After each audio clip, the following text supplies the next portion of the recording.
Hello guys, this is Shubho from SK Interior House. This is our new project. এটা হচ্ছে কি আপনার ভিতরে এটা হচ্ছে আফতাবনগরে একটা রানিং প্রজেক্ট। আমরা এখন হ্যান্ড ওভার দেওয়ার জন্য প্রিপারেশন কমপ্লিট হয়েছে। এখানে হচ্ছে লোকে আমাদের একটা টিভি ক্যাবিনেট আর হচ্ছে লোকে এই সাইডের মোড, যেহেতু এখানে আপনার ফার্নিচার বলবে সোফা বা ডিভান, যেটা আপনার মানে চুজেবল ওকে আপনি বসাতে পারবেন। এটা আমাদের হ্যান্ড পেইন্টেড ওয়াল। এদিকে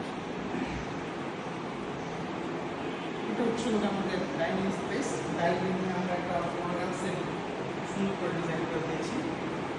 এটা একদম গ্লাসের এবং ফ্রেম করা যাবে। ভিতরে আপনার যা যা রাখার যে আপনার ইনস্ট্রুমেন্ট আছে সব কিছু আপনি ভিতরে রাখতে পারবেন। লুকটা দেখেন, সুন্দর একটা লুক আসছে। ওপেন করে ভিতরে লাইট সিস্টেম আছে। এখন